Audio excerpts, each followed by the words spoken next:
I'm not matching profiles, I'm matching people. How far are you willing to go to become you? I'm asked that same question every morning. The connection has been lost to each other and to ourselves. Toxicity continues to rise while self-worth continues to fall. This was created out of sheer necessity, the desire to create change and curve the culture back to connection. My journey has rerouted my idea of who I'm becoming. Connection begins within, continues outward. Love you, then love me, in that order. If I'm about to get uncomfortable, then so are you. I'm learning who I am. Now I want to get to know you. Connection over convenience. I'm out in Canada today. Not a whole lot. I'm like trying to get set up for my launch because I'm launching soon. I have a production run with my manufacturer in a few weeks, so I'm like scared and I hope everything goes okay. So I'm just kind of like all over the place. And my car's in the shop, so I borrowed my mom's car tonight and she was like having a panic attack when I took the keys from her, and she's like, be careful, like park away from everyone and like don't hit anyone. And I'm like, hey mom, like calm down. Your car is like a tiny Fiat. It's fine. Yeah. Are you an only child? No, I have a younger sister. So she is 22. I'm 26. Okay. She lives with her boyfriend, and then I have my own place like in Toronto, and then like Monday to Wednesdays ish, I'm usually like back home at my dad's, like picking and packing and shipping. So that's kind of where my business is, for now. Yeah. But yeah. Parents divorced. Yeah, of Yep. course. I don't Yeah. know Canada much, so like how far apart is everybody? So Canada is very sparse. So there's like different like densely like populated areas. So there's like Toronto and then in Ontario, and then there's like Vancouver and British Columbia, which is like a 4.5, 5 hour flight away. And then there's like Calgary, Alberta, and that's like kind of like the pockets of people. And then everything else is just kind of sparse and there's really not a whole lot going on. So Toronto's like the place to be in Canada, I think, or Vancouver. But Toronto's like 6 million people, and I think Vancouver's 1 million. So it's still, Okay. yeah. Where are you? You're in Connecticut? I'm in Connecticut. Have you ever been in the US? I've been in the US. I don't think I've been in Connecticut. Okay. What's good in Connecticut? There's trees and clouds and things. Yeah, there's a lot going on out here. Yeah? Yeah. Sounds you. It's nice. I live way up in a mountain surrounded by the state forest. So it's just like so quiet up here and it's just beautiful. I like it. But Yeah. it's just like 5 minutes up this mountain, but then I have access to everything when I come down the mountain and So nice. Yeah, yeah. you're far enough. You're just far enough away from everything. Because, yeah, I'm like that. I don't really love the city. And, like, I'm not used to the city. So it's kind of weird being in it all the time. Yeah. It's very high energy, chaotic, like everyone's on go mode, you know? So you seem to me that you have that like woo energy. Do you need time, right? Because Yeah, I mean, I need my Friday nights and like my Saturday nights to just like, like kind of be by myself and like recharge and stuff. Because I'm like an introvert at heart. Like I'm not really like I'm kind of like a forced extrovert in a way, you know? I don't yeah. know. But yeah, I like the city, but I grew up in a small town and I had horses and like worked on farms and stuff. So then like going from that to like this is just like very exhausting, I think. And yeah, like even like city driving, I'm like, I'm really not meant for this or built for this. So yeah. It's really interesting. You wanted to be a veterinarian, right? Yeah, When I you were did. was it in high school with horses? Yeah, Or like forever ago. Yeah, like I feel like I've lived a million lives. Like I got a horse. Like I got into miniature horses. So they're basically like a big horse just shrunk down. And they're to be miniature horses, they have to measure under like 38 inches at their withers at the back. So I had like four mini horses like growing up, and then like I showed them competitively and jumped them and like trained them how to like pull me in like a wagon and like all of that. And then in high school, I got a co-op, so I was working at like a very like fancy high-end like show stable, and they had like different vets come in. The horses would get acupuncture, they would get like their teeth done. Like these were like very prestige, like high-end horses. And yeah. I remember just like meeting the vets, and I was like, this is so cool. Like I want to do this. And then I learned about how much schooling it required. It's like, okay, you go and you do your 4 years of your like science major or whatever, and then from there, then you apply to vet school, and then it's another like whatever 4 to 6 years or however. And then if you want to specialize in horses, and it's like another like few years. And I'm like, that's a lot of money and a lot of commitment and a lot of time. So I don't think so. That is a lot. I mean, I think by the time you're 117 or something, if I did my math right, you'd be ready to start. Yeah. Right? Yep. Yeah. Well, welcome here. I'm so glad to have a chance to actually spend some time with you today. I know we're like online friends, but we've never Yes. had a conversation, so it's nice to put a face to the name. Yes. Yes. I discovered you through LinkedIn, like so many other incredible humans.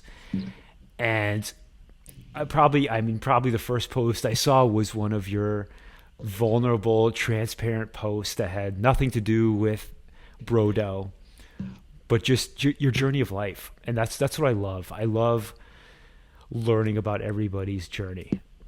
And I was thinking about this today was, yes, you're the founder of Brodo, but I told you I don't do a interview podcast type thing. And so the first thing that actually came to my mind today was the founder of self-love.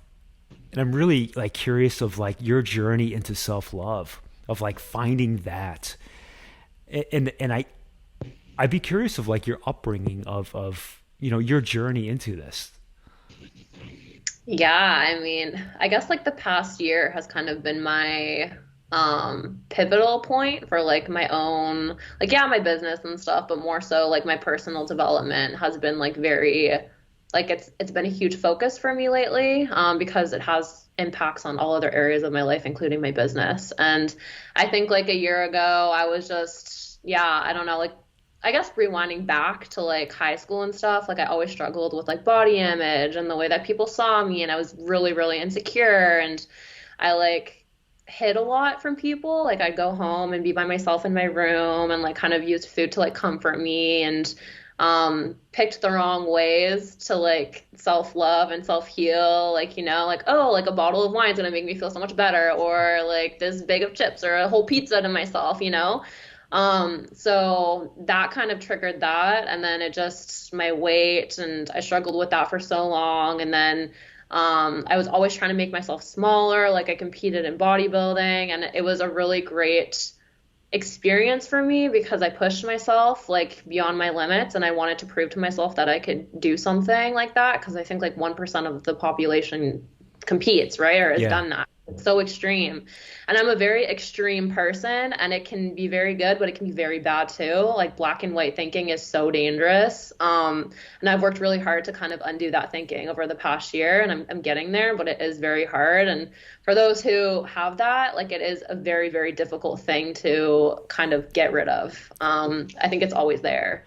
Isn't it interesting though, of trying to hide from everybody and yet putting yourself on stage pretty much naked in front of the world or whoever's there to expose yourself? And isn't that kind of interesting? Was it more of, did you enjoy that aspect, or was it more of the journey of the process getting to that point? Like, was that part hard of actually being on stage for you?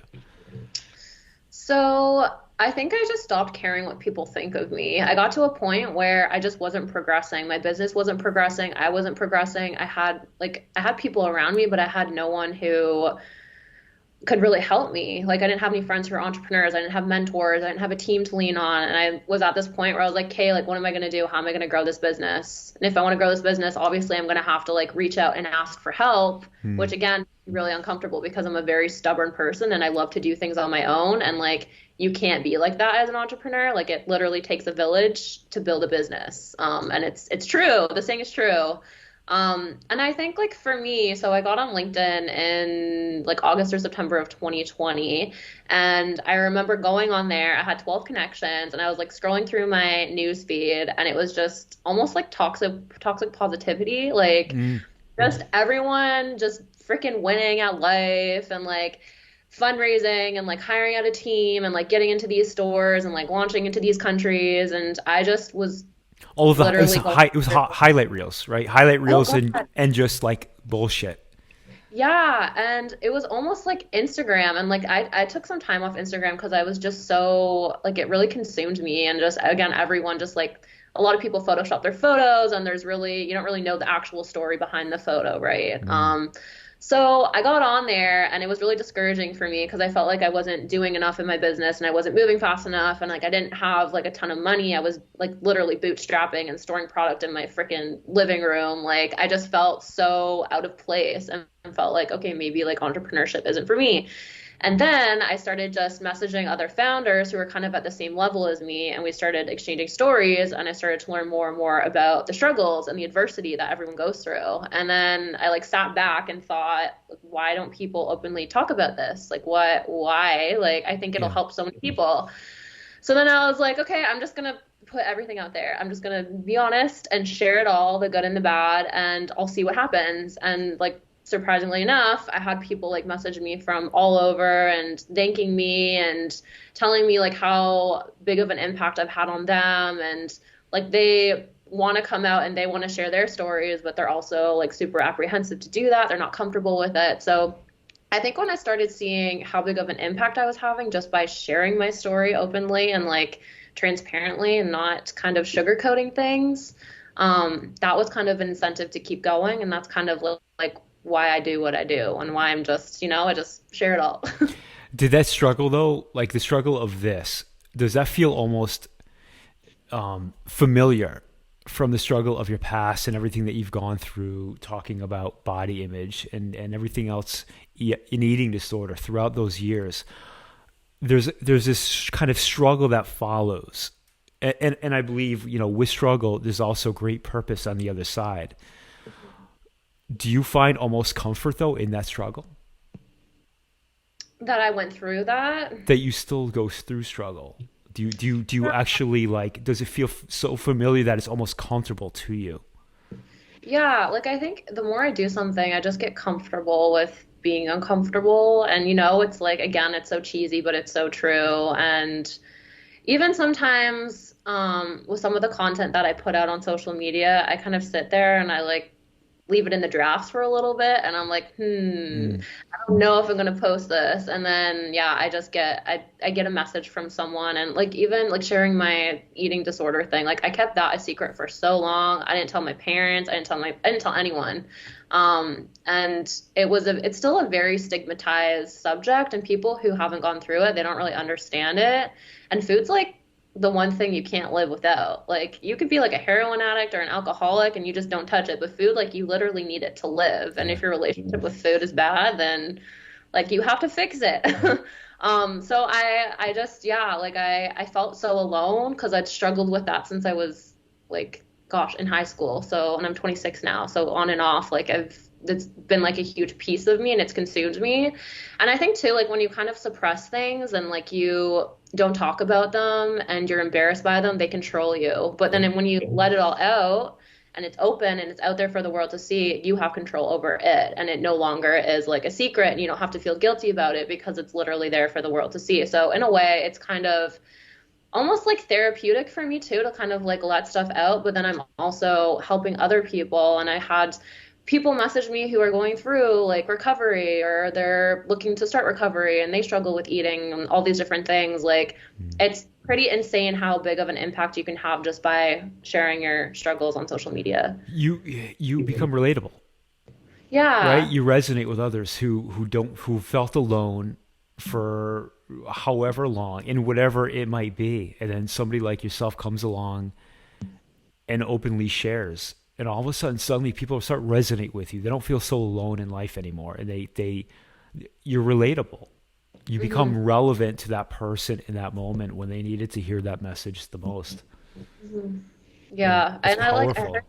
yeah, and I heard a quote or something. It was like, people admire success, but people connect with vulnerability. And that's like the truest thing ever. Like, yeah, it's really nice to post all the wins and stuff, and it feels really good to like kind of get a pat on your back when you're doing good. But I think also like showing the lows and stuff too, like I think it's really important, and I wish more people would do it. The human experience, all right?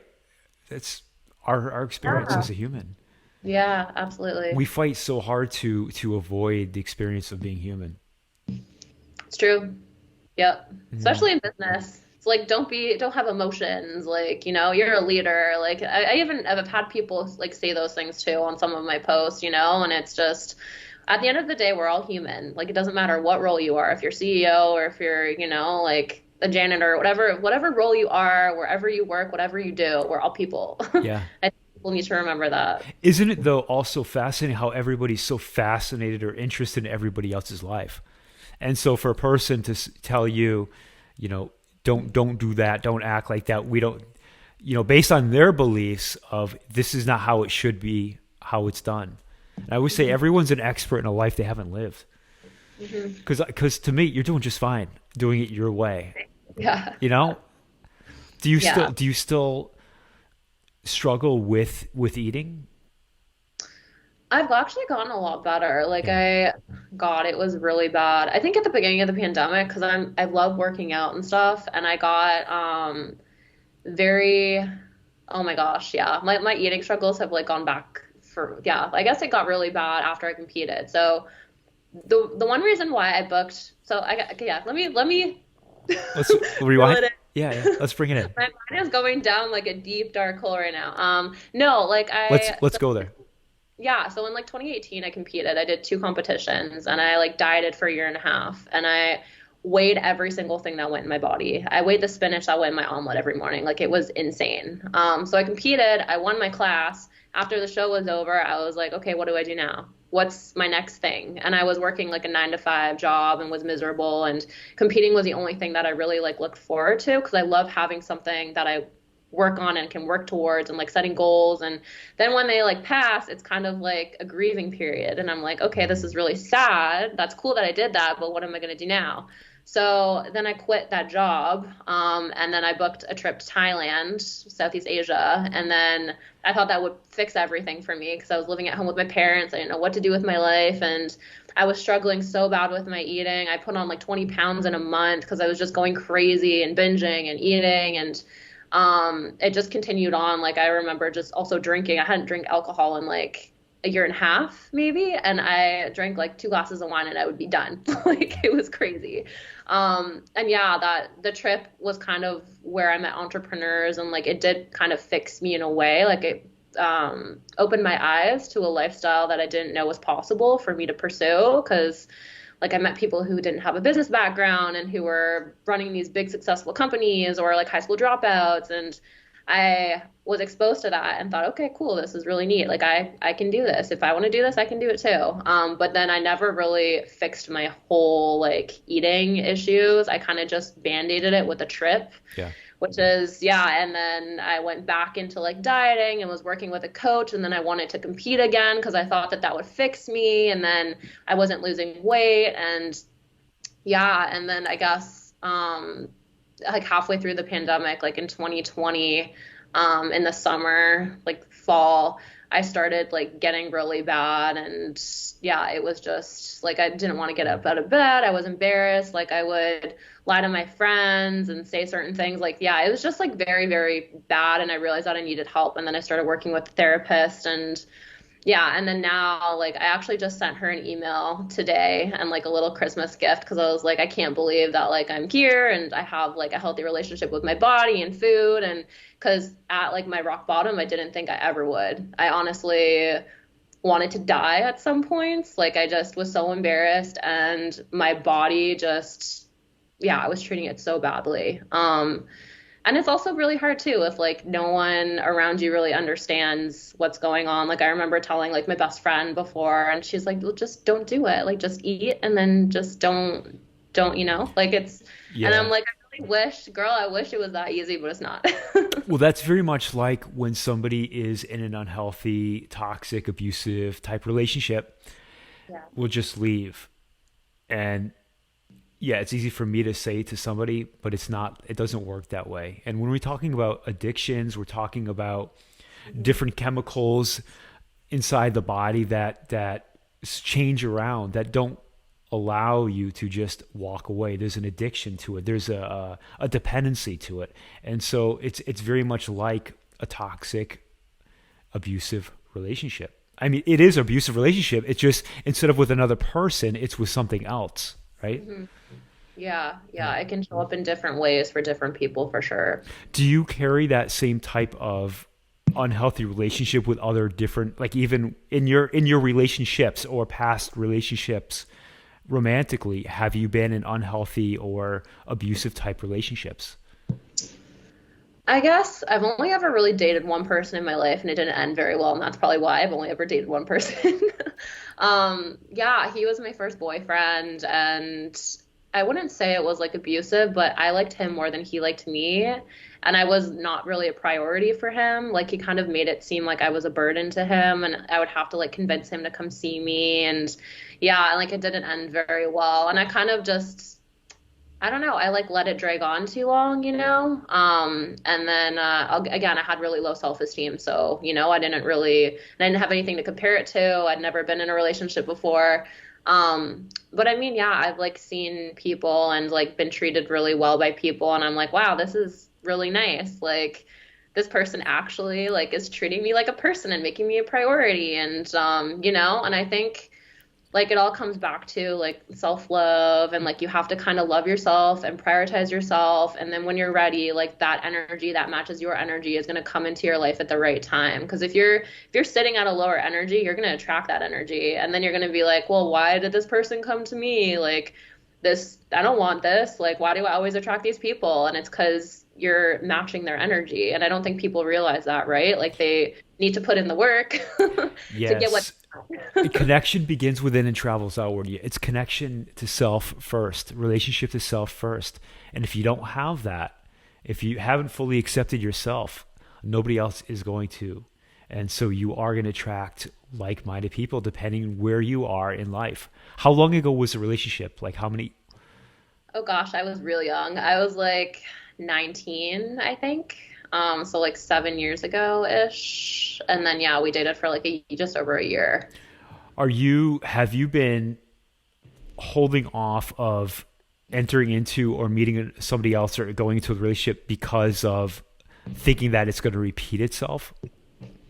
I think at first I was like really hurt because yeah, he like ended up cheating on me, and like I remember going home to my parents and being so upset, and um yeah, like obviously I think that like kind of was in the back of my mind for a long time, but that like breakup was probably the best thing to ever happen to me. You know, it was like a blessing in disguise because I went on kind of this like it was a very long like healing journey for me. Like it took me years to get over it, but yeah, like I think it did have an impact on my willingness to like want to meet someone. And then I kept just meeting the wrong types of people, you know, and then I think I kind of realized like, okay, Erica, you need to like work on yourself and stop trying to find happiness from like external, you know, sources. So then, yeah, like I just basically put on the blinders and kind of been focusing on myself, and I don't know, like life is long, Yes. and you know, the right person's going to come along when they come along. And I think things shouldn't be forced. And I'm also just like learning now, like as you age, you kind of have a bank of energy, and where are you going to put that energy? Like even in like friendships and stuff, like I'm kind of like trying to figure out like who really is my friend, and who I want to spend that energy on, and who reciprocates it, and who is crossing boundaries and not respecting boundaries, and like all of these things. I've really tried really hard to like learn and understand that better, because it's so important, and I think everyone should learn that. Like I think it's the key. Your surroundings are going to constantly change as you change, and as your personality changes and you shed your personality and leave it behind. You know, I say reserve and preserve your energy for who's most deserving of it. And first and foremost, I hope it's you. And that's going to change over time of who you give it to. And as you talk about energy, frequency, vibration, during your journey into self-love, into acceptance, and a connection to self, you are going to be surrounded by different people. Some of the people that you are with, you know, a few years ago are probably no longer in your circle. Even people that might be around you today might no longer be your close friends in a few years from now, and that's okay as we outgrow relationships. Hmm. But that does happen as we enter into this great thing called personal growth and personal development and the journey of life, right? Hmm. Right. Yeah. Yeah. It's also kind of a little sad sometimes to have those like not necessarily like friendship breakups, but you just start rearranging people and your priorities and stuff, and you kind of take a step back and see like what is really serving you. 'Cause I kind of had to do that this past year, and it does suck, but I think like on the grand scheme of things, it makes the most sense and it's the best decision for me. So, yeah. Yeah. I mean, our job here is not to simply exist in life.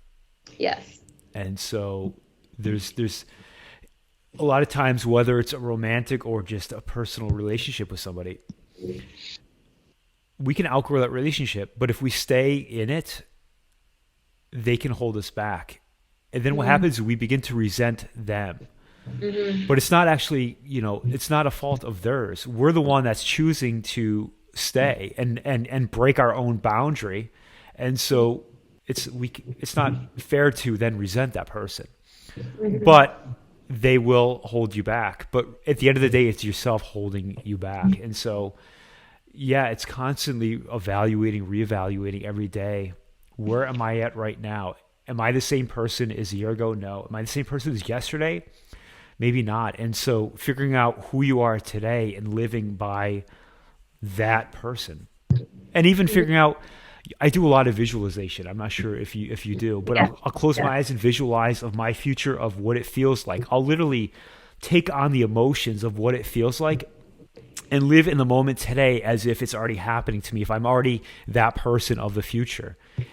And so by doing that, you do see a lot of changes, and naturally your surroundings change. Yeah. Yeah. I love the visualization piece because that's something that I really struggled with. I mean, I have like, I guess my business plan and like my business, like, like I kind of think of that as visualization. But then when I started working with the business coach, she's like, okay, well, how do you want to feel? What kind of house do you want to live in? What do you want your inner circle to look like? The people around you to look like? Like, picture your life like, I don't know, 10 years from now. What does it look like? And describe it like it's already happened. And I was like, this is What really does it feel like? How about what it feels like? yeah. Well, gosh, I don't know. I mean, it's really hard for me to like think about that. And you know what? I used to have the worst mentality about this because I'm always the way that my brain works. It's always like, what is the next thing that I'm going to do? What is the next thing I'm going to do? It's almost like a drug, right? Yeah. For me, I competed, and then I was like, what is the next thing? Okay, I'm going to go backpacking, and that'll be like, and then with the business, I'm kind of thinking like, okay, what am I going to do after this? And let's dig in deeper to this though, because you're almost like compartmentalizing each thing. And when I say visualize and take on, like, what does your life look like? What does it feel like? Not like what it looks like, meaning like I have this house and I have this and I have this and I have this. Fuck that. What does it feel like to you? Go deep. Like, what does it actually feel like to you? What are those emotions of what it feels like, of what your future feels like to you? I guess I just want to be proud. Yeah, I don't know. Like, I want to like not worry about money and feel comfortable in my body and feel my best and have like really great supportive people around me. And man, I don't know. I hope it feels like now, just like times a million. Yes. 'Cause I feel really good right now and I'm in a really good place, like knock on wood. But I mean, yeah, I was just thinking today, like tonight when I was driving here, how happy I've been and like how great everything has been and the people that I've met over the past year and how different my life looks now than it did like 2 years ago. And it's pretty cool. And for like me to think that it gets better than this is like, whoa, It does. But you understand now, if today, like literally today, the feeling that you just described in the moment, how great that feels. Like, what the future feels like then. Yeah. Your surroundings might look different and what happens is different, but the inner feeling, like, this is what it is. It feels that good.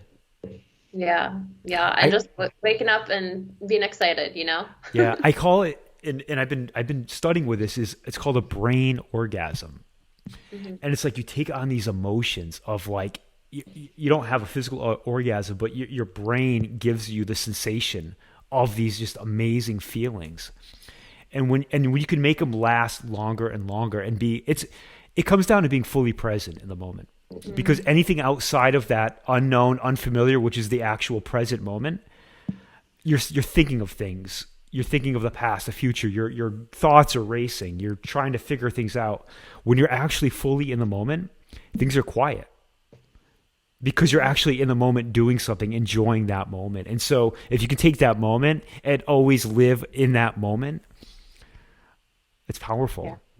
It is. Yeah. And that's something else that people should just practice mindfulness and be present, because yeah, it sucks when you're not present. And if you're having conversations with people, they can tell when you're not present and you're thinking about other things or worrying. Or like for me, like today I had a really good call and like got a new client and stuff, and I was like so excited. And then part of me was like, well, what if it doesn't work out? Or what if you do this? Or what if, it's kind of like the what ifs coming, and I'm like, no, come back. That's awareness. That's awareness. Bring it back. Yeah. Enjoy this moment, because that's so important. And even like reflecting too on the past. If you sit so far in the past, like it's going to stop you from progressing. And that's the other thing. Just focus on now. Yes. Now is good. Yes. Cheers to now. Yeah. We covered a lot. Yeah. We covered a lot today. We did. The founder of self-love. So today, as you sit here, how do you feel? Where do you sit in self-love? Like just happy with myself. Like I don't need to be in a romantic relationship, and I don't need to have, like, I don't know. I just, for once I feel good in my body, and I'm not, being mean to my body, because I've spent my whole life hating it and hiding it and manipulating it and trying to make it smaller and change it. And now there's nothing I want to change. I'm just like, this is me. I'm accepting me for me, and people are going to accept me for who I am. And if they don't, then I don't need them in my life, and they're not worthy of being in my life, So I think just like working on my brain kind of caused everything to just kind of work together, took a lot to get here though. It really did. Yeah. The only thing I would challenge you on is I would say it is to be in a romantic relationship with yourself. Yes. That too. Well, to be fair, I went out for dinner for the first time ever by myself like a month and a half ago, which was really, really uncomfortable. And I had a lot of anxiety, but I don't know. I wanted to go out to dinner, and I didn't have anyone to go out with at the time. No one was available. And I was like, you know what? I want to go, so I'm going to go. So I went and I like had a drink and stuff and sat in a booth and ate a nice meal. It was a good time. And I think I'm going to start doing that more. Date yourself, enjoy, stay in, that independence. And even when you do happen to enter into a romantic relationship, especially when, to still continue that relationship with yourself. Mm-hmm. Yeah, exactly. Yeah. Mm-hmm. Well, cheers. Cheers. Cheers to you. Cheers to everything that's happening with Brodo. If anybody wants to find out about you, get a hold of you, where do they get a hold of you? Yeah, so you can follow me on TikTok or Instagram, it's Brodo Canada. You can connect with me on LinkedIn, Erica Rankin, and I think my URL is /Erica Brodo. And then, I have my website, Grow with Erica, where I help businesses grow organically and mainly through TikTok. It's kind of my wheelhouse. Cheers. I'm waiting for that wheelhouse to enter its way into the U.S., but I'll save that for another time. Yes. Cheers. We cannot wait. We are waiting at the border. I know. I appreciate it. Thank you so much for sharing your energy with me today. Thank you for having me, Jason. Absolutely. Enjoy your night. Thank you. You too. All right. Take care. Bye. Bye. Did you enjoy that? Yeah, it was really good. It's really nice.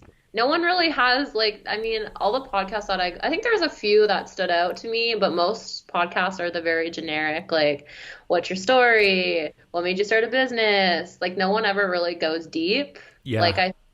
There's maybe been one other podcast where they kind of asked me like the personal things.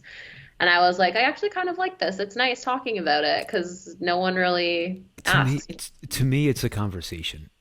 Yeah. For me, I get there's everybody has their own idea of what they want to do, but I don't want to sit here and ask, tell me about yourself.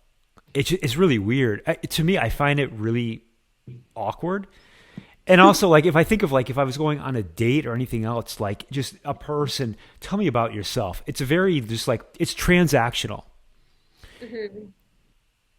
Um, and I prefer the transformational. I like digging in, like like, I don't know where this is going to go. I have no idea what's going to happen.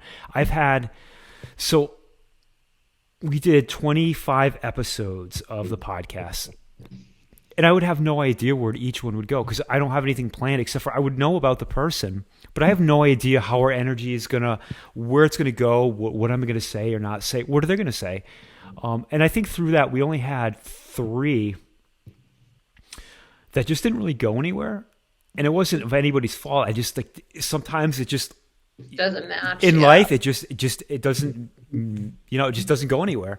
Um, Yeah. but I always enjoy because being present. What's going to happen? I have no fucking idea.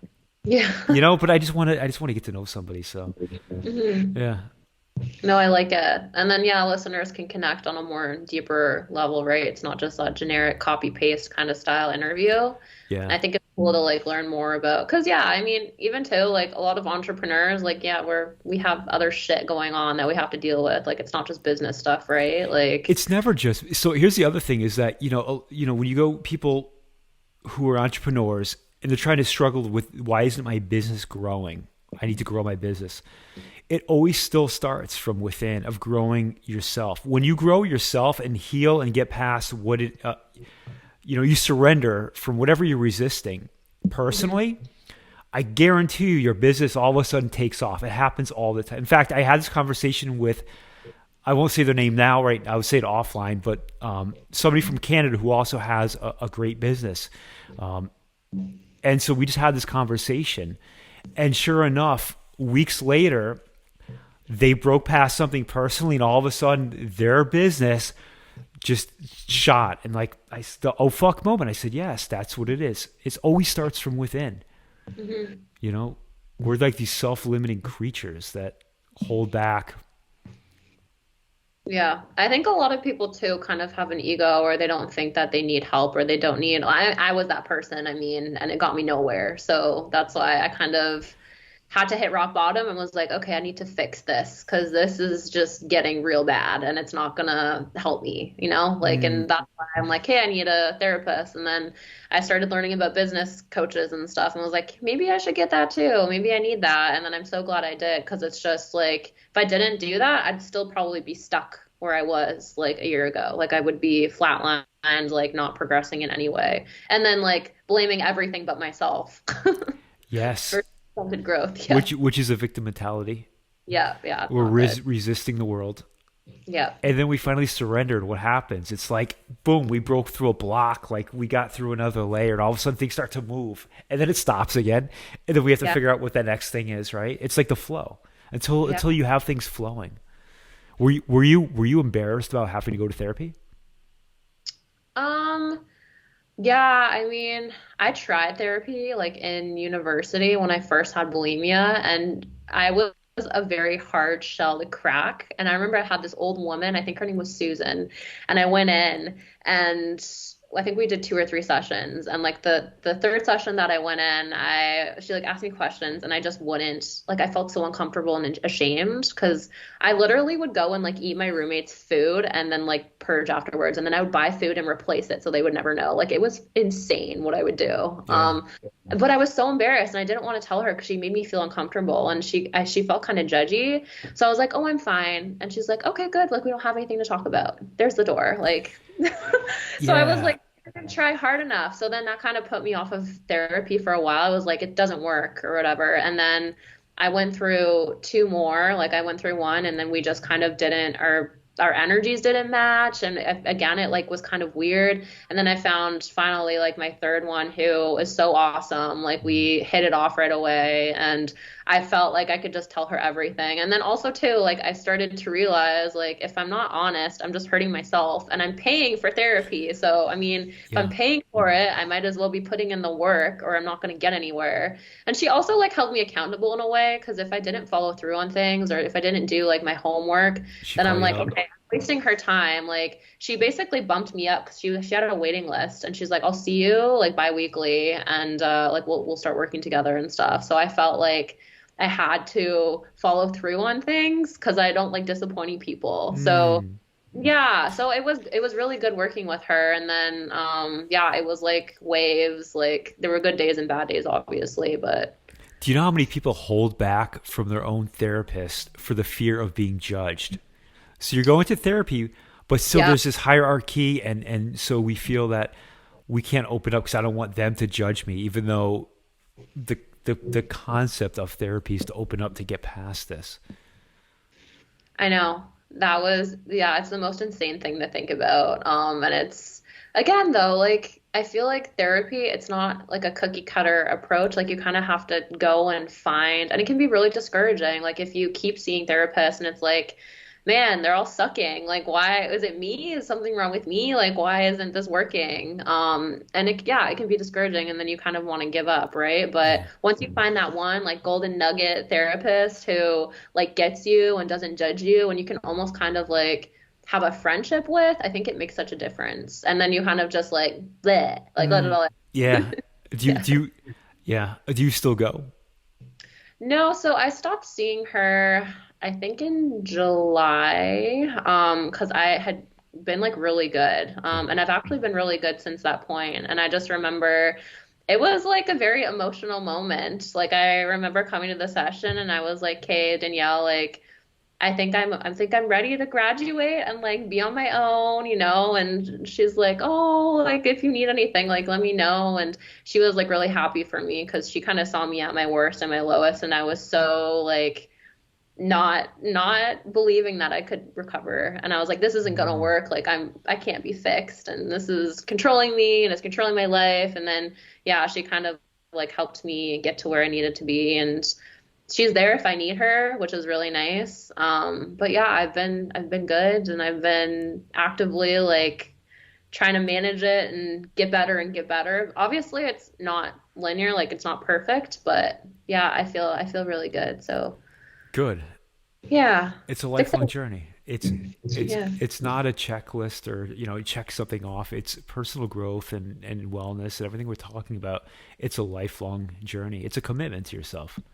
Hmm. And things are going to shift in all different directions, but Yeah. yeah, it's definitely not, as you said, linear. And No, but that never. wouldn't be exciting.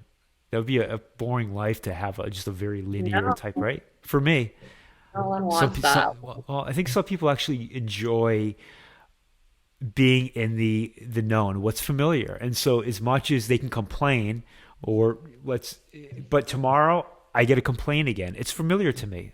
So I get to live every day the exact same way. Hmm. It just to Yeah. me that seems more exhausting. Yeah, and it's not as exciting. Like like I kind of like the curveballs and the adversity, and also too, like when you go through freaking hell, and you kind of like look back and see the mountain you conquered, it's like, wow, shit, that was hard. I'm really proud of myself. And then you Yeah. look ahead, there's like another freaking 100 mountains in front of you. But there's like no better feeling than overcoming something that you thought you wouldn't be able to overcome. And then you can help people who are going through the same thing, right? Like it's I don't know, it's nice. Even though it sucks at the time. It sucks less and less when you start to go through hard times after you've been through so many and now you understand kind of the journey. You accept them and they might sting, but you know they're there. There's something great on the other side of it. And so every time I get punched in the face with something, I kind of enjoy it because I know that it's going to lead to something really well. It's going to lead me well. Hmm. I didn't feel that way a long time ago, and I didn't feel that way in the moment of a lot of things. And now I started to feel that. And shit goes wrong all the time. Stuff gets all fucked up. But I'm like, I enjoy it because I know there's something great that's going to happen or something come out of it that never would have came out of it had it gone smooth. Smooth is here, but then, you know, another mile down the road, something completely blows up. So I just enjoy it now. Yeah, and that makes such a difference too, like for everything, right? Like getting mad doesn't do anything. You get angry, you get worked up, and you get stressed out, and there's literally nothing you can do in the moment, right? When things go wrong. It's like, okay, I'm here, this is happening, and we're gonna deal with it. And that's all you can do. And it's kind of like, I kind of look at it like, okay, cool, like what else you got? Throw them my way. Like let's do this thing, you know? Like it's kind of like I put on my boxing gloves and then kind of see what else is around the corner. And then like you said, like it's something great's gonna come out of it, right? Yeah. Well, are you still really competitive in life? Do you still carry that chip on your shoulder? Like, do you have that competitive edge all the time? Sort of. Yeah. I mean, I think like for me, it's if someone tells me I can't do something, I'm like, that's it. No, well, for example, so not business related at all. So I moved into this condo like in October and I bought a couch, and this couch came in one big piece. Like you could not take it apart. I got it from like a liquidation place. And my friend and I, like, we're two women. We literally moved everything into this condo by ourselves. And one of the things was the couch. And we could not get this couch into my doorway. Like we could not. And we like turned it and we flipped it and we did all these things. And then I called like the guy where I got the couch from, and I was like, sir, like this couch won't fit through my doorway. I don't know what we're doing wrong, but it literally won't fit. Can we take it apart? And he was like an 85-year-old man, and he'd been in like the furniture industry for like 30 years. And he's like, no, like it's you guys, like you need to get professionals in there. Like it's not your fault. And he was kind of being belittling, and I was like, fuck it. I'm like, Kara, we're gonna get this thing in there. So I went on YouTube and I watched like a 1 minute would you like butter and stuff like to like get it? I was so mad. I was like, you know what? No, we're gonna get this in there. And I don't know how, but we got it in. We got it in 5 minutes of that phone call. But like the whole hour beforehand, we just like couldn't get it in. And then that was just like, I don't know. I needed that push. I was like, you know what? He doesn't think we can get it in here, and we're gonna get it in here. So we did. I don't know how. Did you call it back? No, because I was like, I'm going to bring it back because I can't fit it through. And he's like, okay, like if you can't fit it through, bring it back. So I'm assuming, you know, I didn't bring it back so it fit. But yeah, I just didn't know if you were going to call him and let him know that I got it through. By the way, sir. Yeah. I got it through by myself. Yeah. And just like even like growing up, like if I asked my parents for stuff and they wouldn't give it to me, like I would work and I would find a way. Like when I first got into horses and I wanted a horse, I remember like I worked at an ice cream shop and then I used that money to buy like one of my first horses. And I'm just like very adamant, like if I want something, I'm going to do whatever it takes to get it. So it can be good and it can be bad. Yeah. Depending where you place that energy. Exactly. Yeah. Good. Yeah. Well, I think we just did a whole nother podcast. So. Oh, yeah, I know, right? We had two. Pivot, the couch, you know, that was a good. Yeah, the couch story was good. So what are you drinking, by the way? Is it pink? It's wine. Okay. It looks like is it pink or is the glass pink? The glass is pink, yeah, and then there's okay. red wine. It's like Pepto-Bismol, like a whole thing of. No Pepto. Okay.